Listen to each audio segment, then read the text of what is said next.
my god. You're so awesome, Lawrence Lim.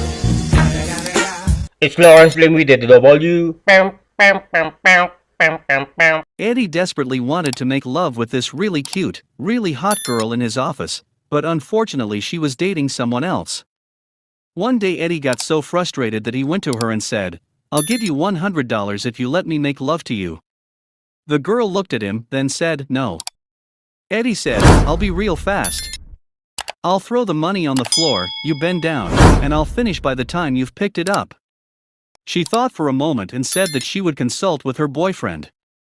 So she called him up and explained the situation. Her boyfriend said, "Ask him for $200 and pick up the money really fast. He won't even be able to get his pants down." She agreed and accepted the proposal. Over half an hour goes by and the boyfriend is still waiting for his girlfriend's call. Finally, after 45 minutes the boyfriend calls and asks what happened. Breathing hard, she manages to reply. The jerk had all quarters. A little girl asked her mother a question. "Mummy, how did the human race begin?" The mother answered, "Well, dear, God made Adam and Eve, and they had children, and so all of mankind was made." The little girl pondered her mother's answer. But the next day, the little girl asked her daddy the same question. "Daddy, how did the human race begin?" The father answered, "It's like this, baby girl. Many years ago, there were monkeys who really loved to breed, and from them, the human race evolved." This confused the little girl, as both parents answered the question with a different answer. So the next day, she returned to her mummy and said, "Mummy, you said that human beings were created from Adam and Eve, but Daddy said they evolved from monkeys." The mother answered, "Well, dear, it's really very simple. I told you about my side of the family, and your daddy told you about his."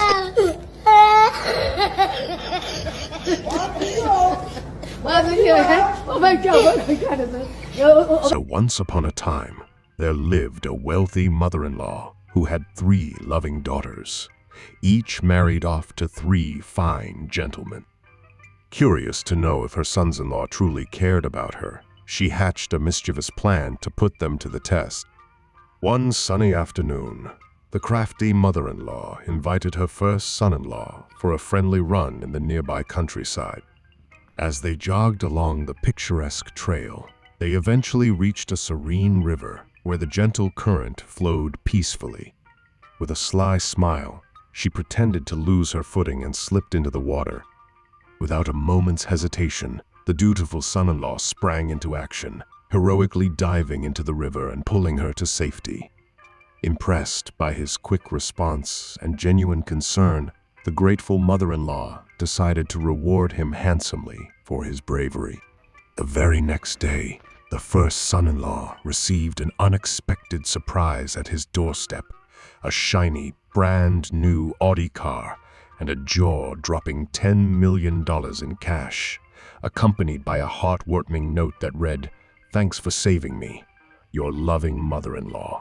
Feeling rather pleased with the outcome of her little test, the cunning mother-in-law decided to give her second son-in-law a chance to prove his love and devotion, inviting him for an invigorating run the following day.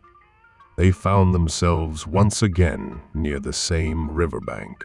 With a mischievous twinkle in her eye, the mother-in-law enacted her plan once more, pretending to lose her balance and falling into the river. And, like clockwork, her second son-in-law leaped into action, rescuing her from the water's embrace with remarkable speed and skill. As a token of her appreciation, the mother-in-law gifted him the very same rewards: another shiny Audi car, an astonishing $10 million in cash, and a heartfelt note that expressed, "Thanks for saving me, your loving mother-in-law." With 2 successful tests behind her, the wealthy mother-in-law was eager to see how her final son-in-law would respond. Inviting him for a leisurely run on the 3rd day, they approached the river, the site of her playful charade yet again. As she slips into the river, her 3rd son-in-law just ignores her and walks back to his home. The very next day, he sees 2 brand-new cars were delivered to his doorstep, along with a staggering $20 million in cash. Accompanying these extravagant gifts was a note that stated, "Thanks for saving me, your father-in-law."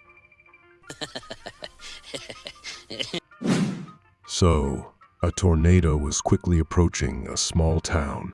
A woman decided to heed the warning and flee with her daughter. As they passed their neighbor's house, they noticed a man running frantically in circles. Concerned, the woman called out, "What on earth are you doing?" The man shouted back, "My parents heard about the tornado warning and told me to run like the wind." So, a secretary for a foreign embassy was hosting a wealthy ambassador at a luxurious restaurant in uptown New York. The ambassador was so captivated by her beauty and charm that he suddenly proposed to her. Caught off guard, the secretary remembered her boss's advice to never offend foreign dignitaries. So, she decided to decline gracefully by setting impossible conditions. "I'll only marry you if you meet 3 conditions," she said. "Anything, anything," the ambassador replied eagerly. "First," she said, "I want a 14-karat gold wedding ring with a 72-karat diamond and a 28-inch diamond-studded necklace to match."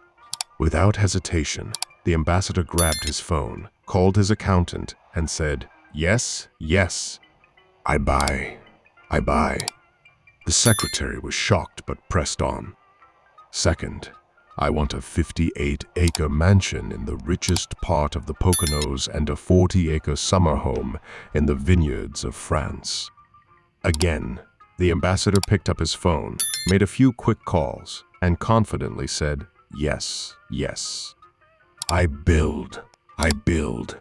Now, desperate to discourage him, she thought of a final, impossible demand. Finally, she said, "I'll only marry you if you have a 10-inch penis." The ambassador's face fell. He cupped his hands over his face, muttering in his native language, visibly distraught.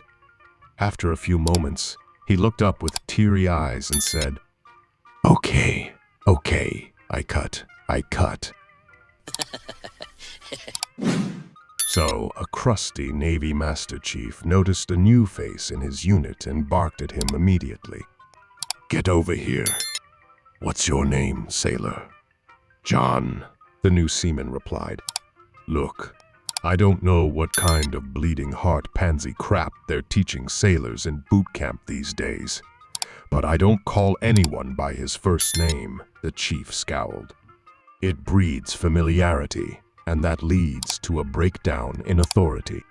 I refer to my sailors by their last names only: Smith, Jones, Baker, Jackson, whatever.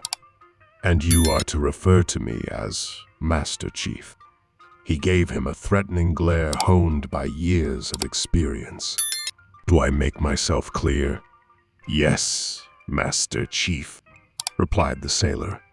"Now that we've got that straight, what's your last name?" The seaman sighed. "Darling. My name is John Darling, Master Chief." The chief nodded and said, "Okay, John, here's what I want you to do." So 3 engineers and 3 accountants are traveling by train to a conference. At the station, the 3 accountants each buy a ticket and watch as the 3 engineers only buy 1 ticket. "How are 3 people going to travel on only 1 ticket?" asks an accountant. "Watch, and you'll see," answered an engineer. They all board the train. The accountants take their respective seats, but all 3 engineers cram into a restroom and close the door behind them. Shortly after the train has departed, the conductor comes around collecting tickets. He knocks on the restroom door and says, "Tickets, please!" The door opens just a crack, and a single arm emerges with a ticket in hand. The conductor takes it and moves on. The accountants see this and agree it is a clever idea. So after the conference, the accountants decide to copy the engineers on the return trip and save some money. When they get to the station, They buy one ticket for the return trip. To their astonishment, the engineers don't buy a ticket at all. "How are you going to travel without a ticket?" says one perplexed accountant. "Watch, and you'll see," answered an engineer. When they board the train, all three accountants cram into a restroom, and the three engineers cram into another one nearby. The train departs. Shortly afterward, one of the engineers leaves his restroom and walks over to the restroom where the accountants are hiding. He knocks on the door and says, "Tickets, please."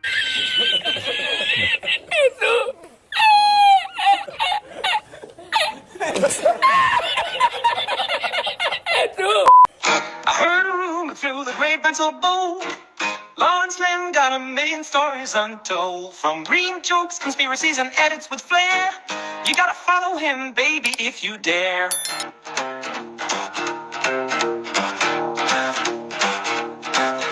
Your feet feels empty without his magic touch. You got the blues and the laughs that you crave so much. With a click and a follow, you'll find some relief. Lawrence Lim's social media, a digital belief. Click, subscribe, don't miss a trick. Now, hey, leave your worries and come on, click today. Lawrence Lim's got the content right in line. Follow him now.